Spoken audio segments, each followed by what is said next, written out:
it's critical that we know how to handle situations that may arise in the game. And today we're going to have a few plays that we can learn from, may help us in our next situation. So let's look at plays today. How many plays? Yeah, 5 plays. Stick around.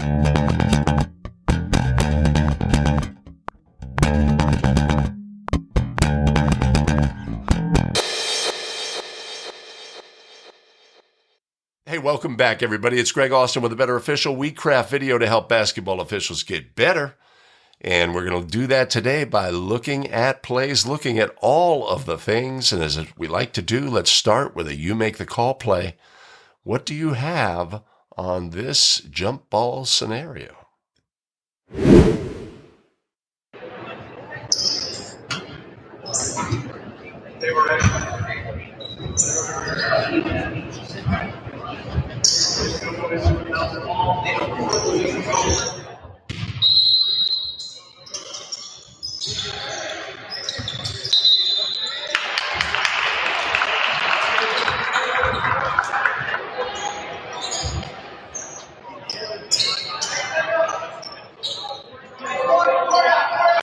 Yeah, that's a pretty obvious call, right? Did we do everything right on that play? What do you have on that play? It was legal play? Correct ruling? What do you have? Put your ruling down below in the comments and stick around to the end of the video where we'll look at all of the things on play number 1. 4:55 left here in the second quarter. Yeah, got called for that offensive foul earlier. Walker at the top. Dangerous pass in. Hausch comes in and steals, and Walker fouls off the ball. If that's the 5th foul. Okay, yeah. It is a loose ball foul is the call, so it will be shooting. That's kind of a iffy call there because it was possession by the Cougars. So that could very well be called a team control foul, and therefore wouldn't be a shooting foul.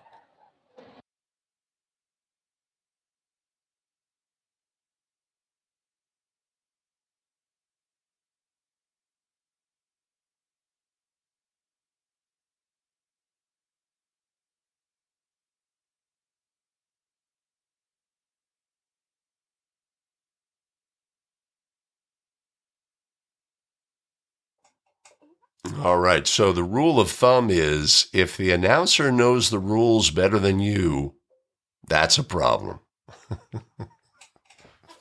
Although this is a smart announcer. Friend of the show contributor. Fantastic. So we have a situation, right? The classic situation, especially, right? We're in tournament season. It's my 3rd game of the day. My brain's a little fatigued, right? And a situation occurs. I rule a foul. It was a foul. Everything's great. And somebody at the table or the coach, the opposing team, the offended team is like, shooting, right? And the game just wants to move on down the court and shoot free throws, right?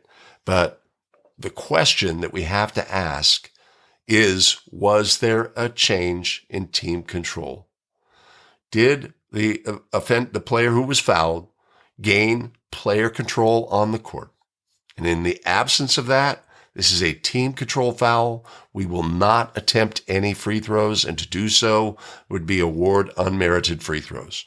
But you have to recognize that the game in this situation, when it's 5th foul or more, says, let's go shoot free throws. And you have to be strong against that. And the way that you do that is that you identify these fouls from the opening tip. Let's say this was the first play of the game. This is a team control foul, right? Identify them each and every time. I can't encourage that enough. If you do that and build that habit, then when the situation occurs and the game says, hey, let's go shoot free throws, you can get the play right. I see countless countless situations in games that I'm working with partners on video, etc. There is a team control foul in a situation such as this, and the officials do not report it as such. They're not identifying it as such. And so we get into a situation where we have awarded unmerited free throws, 2-point game early in the game. At the end of the game, nobody's making a big deal out of this, but we need to get these plays right. Ball is deflected, player is held, right? You could fight and say, oh, but for an instant, the ball was between his fingers and what have you, but that's not the thing, man. He did not have player control. You would not have granted him a timeout in that situation, right? Player control. He says, timeout, ref. No, you wouldn't. So you can fight for that or just recognize the fact that there was no change in team control on a situation like this. And I cannot emphasize enough, identify these plays from the jump. Identify team control fouls in this kind of situation. These are sometimes hard. The ball is ping-ponging. It's on the floor. Ping pong. Player jumps on another player. We rule a foul, right? And we've become a little disconnected. Wait, who had team control? Player control, etc. Because it's hard. It's hard to have an awareness over a period of time, and we need practice. So doing it each and every time will help us be a better official.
All right. So this play from Michigan, JV game, 2-person game, offers us a few opportunities to, like, how are we going to adjudicate this play, right? We have 2 players actively engaged in the post, banging in each other. The official says that's too much and rules a foul has occurred during the live ball.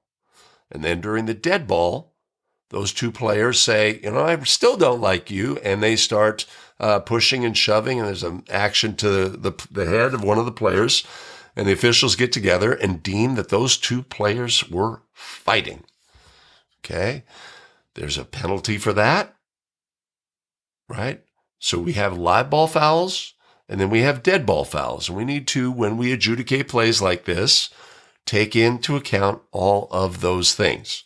Right? So on each player, there's a live ball foul. If we ruled a double foul, which appears to be the case, our young official identifies, hey, we're going to have a throw-in on the sideline over here. That's fantastic, right? But then when we go to the table, we assess double technicals, which would be correct as well, but that should be an additional 2 fouls. And we see what happens on this play where, like, let's say you had 2 players who were, this is kind of like low level fighting, but let's say you had 2 players who were actually like, let's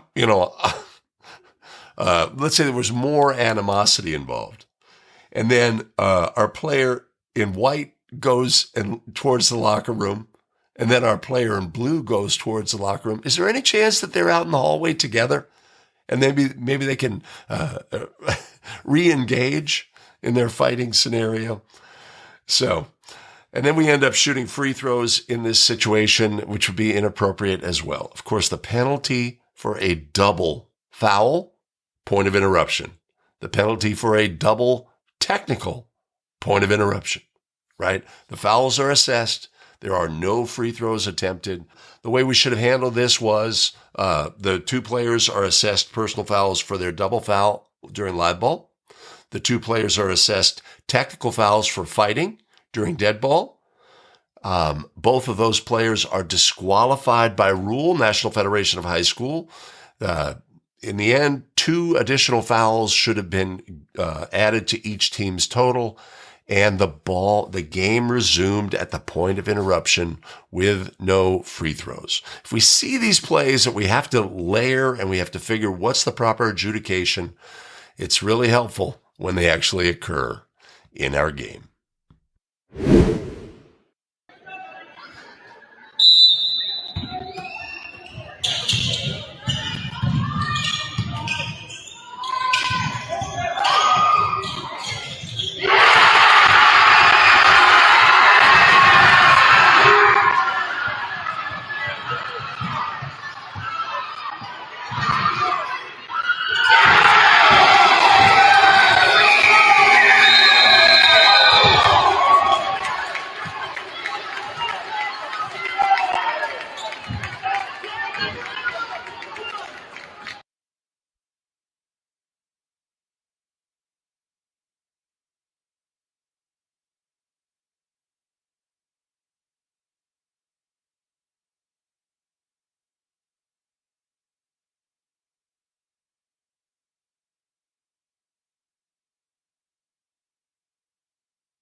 All right, last second scenario. Important piece of information here is White is out of timeouts.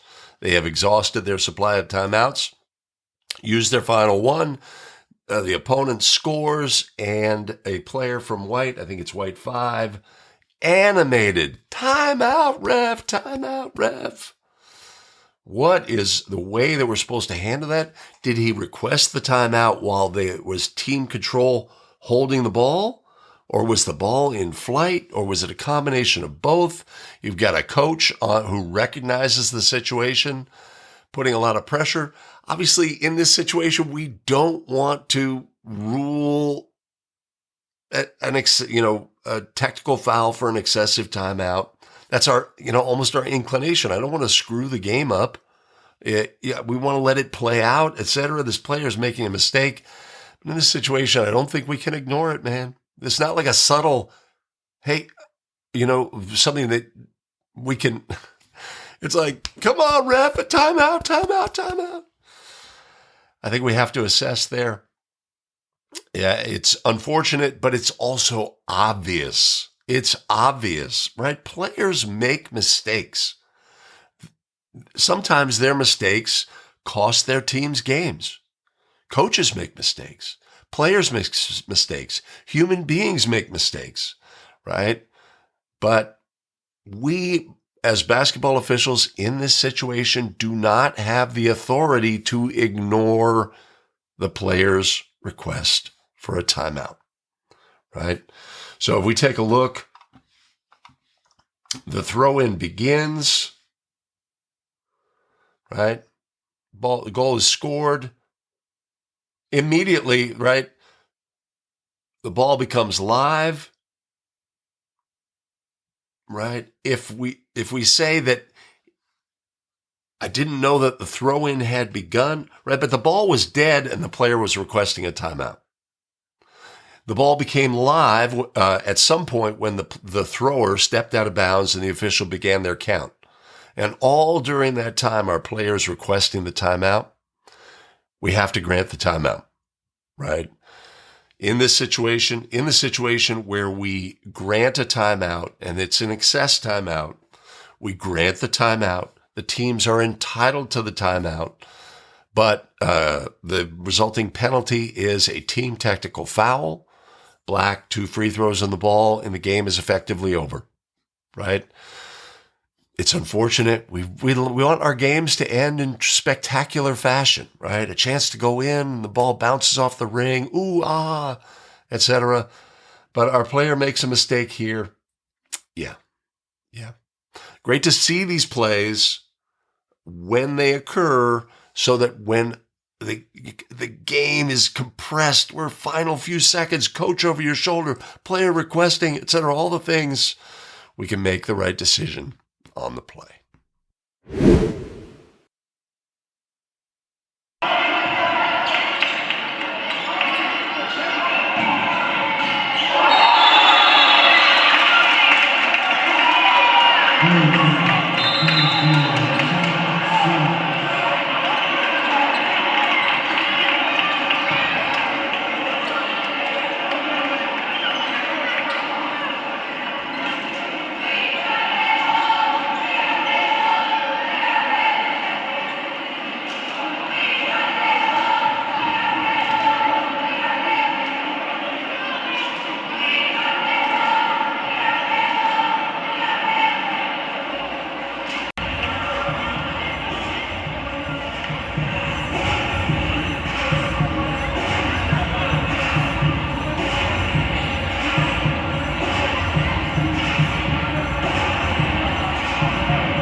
Okay, in the end, we have a situation where there is an erroneous resetting of the shot clock when the ball goes into the back court.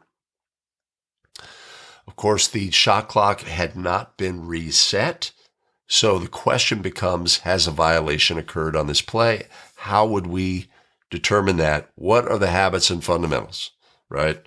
So first of all, timeout mechanics. It's critical in end-of-game situations that we handle timeout mechanics properly, right? NFHS, the officials, if they're going to confer, should be conferring at the spot of the throw-in, right? That's super simple, right? Teams want to know, where's the ball? Where's the ball? If an official is holding it in the middle of the court, we can have confusion. They set up a play, not on this play, but they set up a play for a sideline throw in, and then you put it on the end line, or it's on the end line. They set up an end line throw in and you put it on the sideline, right? Timeout mechanics. Get all the stuff read. You're the reporting official, right? Let the official know we're going to be running the end line. That's the first part of the equation. We're not even going into the timeout until we know we're running the end line coming out of the timeout, right? So our timeout mechanics are crucial. We didn't notice the shot clock needed to be reset in this situation, okay? So on this play, we have a couple of things happen. First of all, the basket interference violation was correct to start the play. This ball is deflected. White did cause the ball to go into the backcourt. Should have been a backcourt violation. There is no change of team control on the play. The opponent's bench goes crazy, says shot clock violation, and our officials get together and confer. How could we come up with a correct ruling in this situation? Was there a shot clock violation? We need to know that. Was there a shot clock violation? What are the things that we didn't do that put us in a hole where we are unsure whether there was a shot clock violation? Here's some additional video, less clear, but also shows what the action was. Right? Our shot clock should have reset to 35 at this point in the state of Georgia. Our crew needs to make sure that that's all correct. But what do we have here at 228, right? First of all, our officials need to know 228. That has to be in our brain, right? We need to know the number. Fortunately for us, in this situation, somebody else knows the number. Who knows the number in this situation? When the scorekeeper, when we administer a timeout and grant a timeout, scorekeeper puts the time of the timeout in the scorebook. Remember that in these situations, we can always go back and say, okay, wait a minute, right? Ultimately, a shot clock violation may have been occurred. How could we possibly know? Hey, the number was 228. The book has that number. Right? In the end, this play ends up, they stop play with, should have been 2 seconds remaining on the shot clock. So just keep that in mind that the scorekeeper has that timeout number. Yeah. So lots to learn in this situation. At the end of games, competitive game, 2-point game, 2 minutes to go, we need to be just 100% excellent.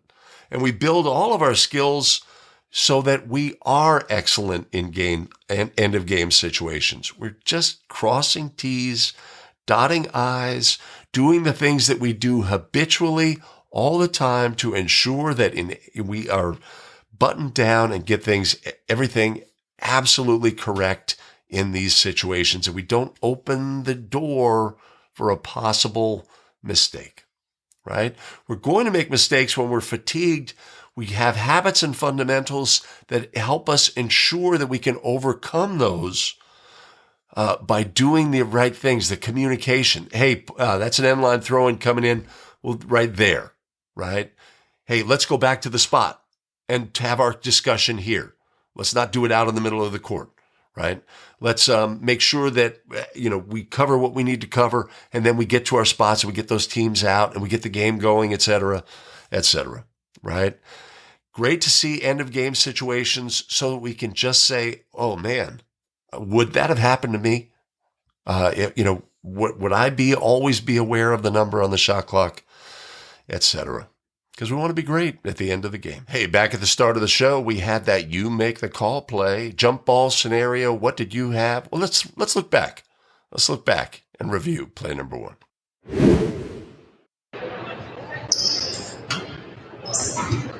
They were ready.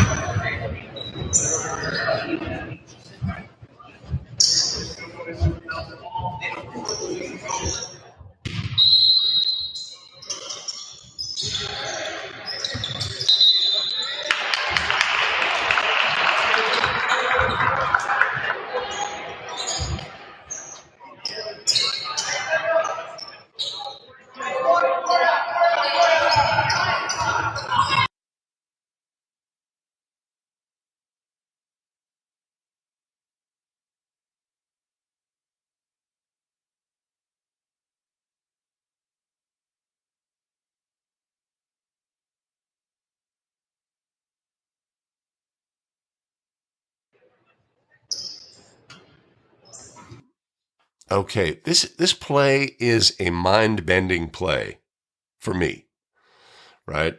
We have a jump ball scenario. The jump ball ends. We have no team control by white until a player jumps from their back court, catches the ball in the air, and lands in their front court. And those basic machinations make us think jumped from, caught, and landed. Right? That a violation may have occurred here. But this is not a violation. He jumped from his backcourt, established player control on the court for the first time, right here, and landed in the front court. That is a legal play. One of the challenges we always face is at the start of the game, making rulings on plays, being in the game, in the moment, working as a crew. in getting plays right. Right? So we have an official who makes a ruling on a play, right? And if the game accepts it, everybody says, yeah, that looked funky, something must have happened, etc. There's not a lot of pushback. Hey, wait a minute, what? Right? But our ruling is erroneous, and we can help as a crew, of course, just to ask a question, right? Hey, wait a minute, partner. We didn't have any player control until the player caught the ball, and then they jumped from the back court to the front court. That's a legal play, right? Maybe we have an inadvertent whistle. Let's do this. White had team control. They caught the ball. We'll give the ball to White, etc. Right? So just a funky play, and one that it just has elements that make our brain a little confused. And again, at the start of the game, are we really ready to go? Are we ready to process plays and make things happen? So that's like I say, for me, when I first saw it, they screwed that up. And then I watched it again. No, they got it right. Watch it again. No, they got it wrong. It's a tough play. And one that we want to slow down, allow processing time. Yeah. That's a good one. Let's see what we have. One more play, little end of game flavor that we don't usually see. Another tool that we can add to our game and be prepared to use it at any point in the game. Let's see. Lily Thompson for Caitlin Harris. She'll inbound on the near sideline. The Bobcats trail by 2, 12.5 to go. Thompson gets it in for Smith. Guarded by Olsen. Right elbow pass for Even, who gets a wide open look down the lane and ties it up. 46, 4 seconds to play. And going to the floor, we're going to get a foul call on Brookings, and that's going to be free throws for Watertown with 0.6 seconds to go. Coach McClagan didn't like it. He got warned, Coach McClagan did. So free throws for Watertown, they got a foul call with 0.6 seconds to go. And I'm not sure who did they get the foul on. I'm looking for it. Lily Thompson picks up her third, and they're in the bonus. So 2 free throws.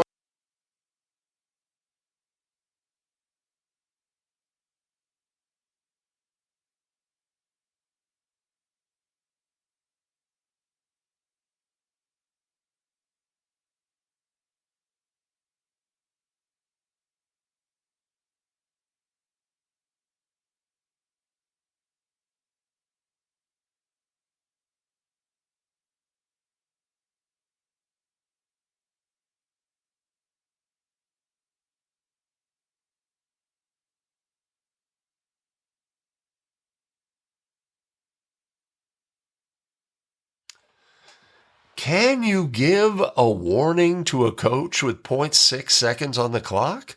Is that a thing? Yeah, that's a thing. You see the result of going to the warning is the coach immediately right? Doesn't want to go further. It's a tool. It's a tool we can use. So you got to figure the coach sees the obvious foul. He's like, right? He sees the obvious foul, but he wants to say to the official probably something along the lines of, you can't call that in a tie game in the backcourt 94 feet from the basket. Problem is, your player cannot commit that foul in a tie game 94 feet from, I guess it's not 94. Great slip action by our post player. That's fantastic. Tie the score, right?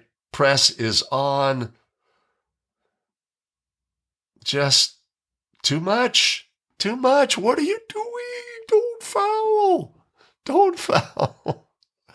Right? So this is a game. Again, players make mistakes. We just have to recognize that fact. We can't always save them from their mistakes. Our job here is not to ignore this foul. This player was fouled. This player made a mistake, right? There are repercussions for their actions. And for the coach, right, who wants to, right? So we watch our coach here when the foul occurs.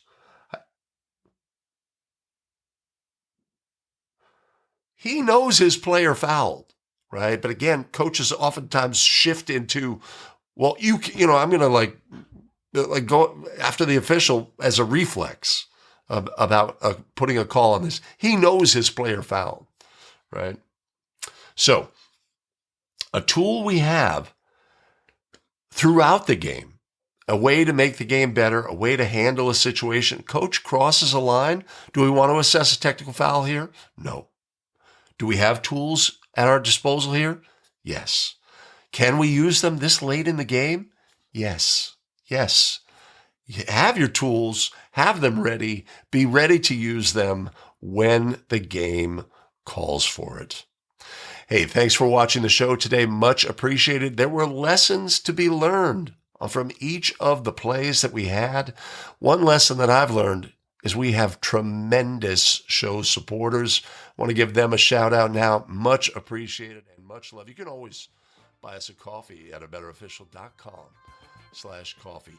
Hey, we have additional video content available for you. You can find that here. But I'll tell you what, I'll see you in the very next video. Take care, everybody.